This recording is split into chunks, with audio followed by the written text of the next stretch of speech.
Have you ever felt the sting of an insult, sharp, sudden, like a blade sliding between your ribs? Not a physical wound, but one that goes straight to your identity.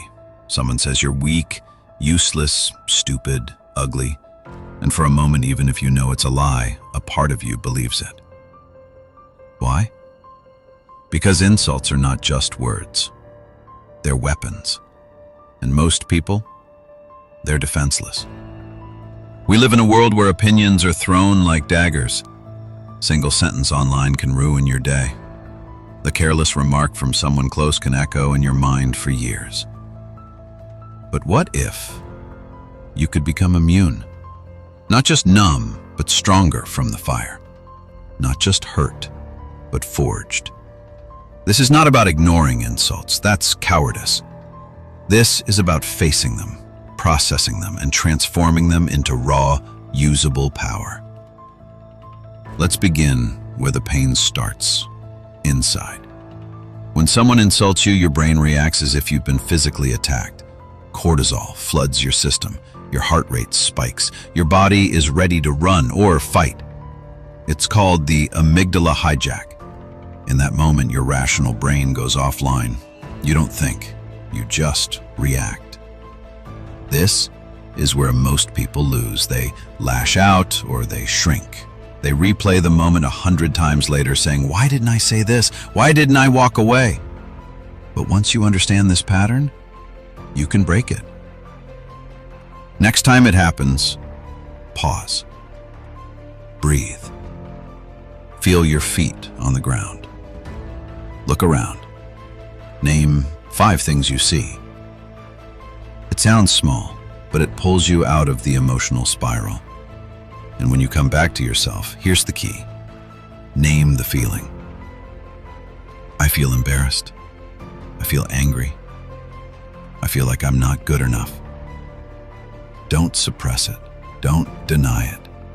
Acknowledge it, because once named, it loses its grip.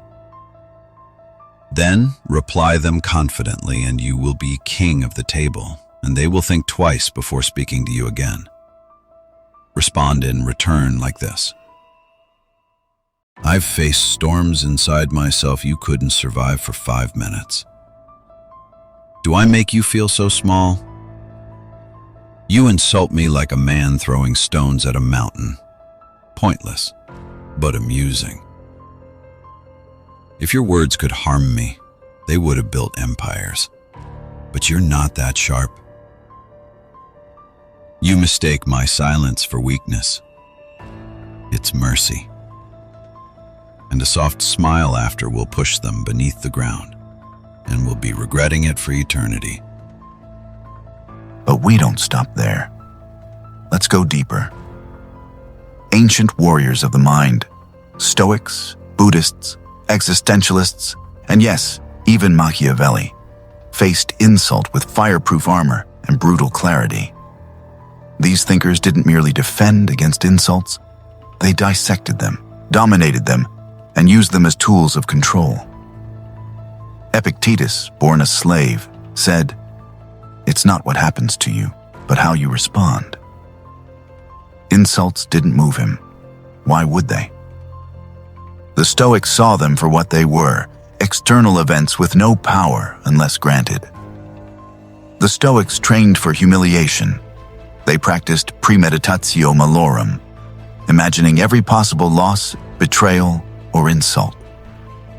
So when reality arrived, it was already defeated in the mind. Marcus Aurelius wrote in his journal, "Choose not to be harmed, and you won't be." That is power, not the absence of conflict, but the refusal to be ruled by it. When someone tries to shame you, the Stoic answer is not rage. It's this: "You've mistaken my silence for defeat. It's actually your dismissal." The Buddhist doesn't fight insult, they let it pass. You are not the body they mock, nor the name they curse. You are not even your thoughts. You're the witness. A monk once responded to an angry man spitting on him by simply asking, "Do you have anything else to offer?" Why? Because insults are gifts. And if you don't accept the gift, it returns to the sender. Let the words pass like smoke. Let the anger dissolve in silence. Do not react. That's not weakness. That's mastery. Because nothing terrifies an insulter more than someone they cannot move. Let's talk about Nietzsche. He didn't want you to just endure insults. He wanted you to devour them. Like he said, to live is to suffer. To survive is to find meaning in the suffering. He believed in the will to power, the force within us that doesn't retreat from pain, but transforms it into fuel, into creation, into domination. So when someone attacks you, good. Let it ignite you. Let it remind you of the gap between their fear and your potential. You don't escape insult. You outgrow it. You don't fight noise. You become so loud in purpose that they can't be heard. Now we go darker. Niccolo Machiavelli, master of power, perception, and psychological warfare.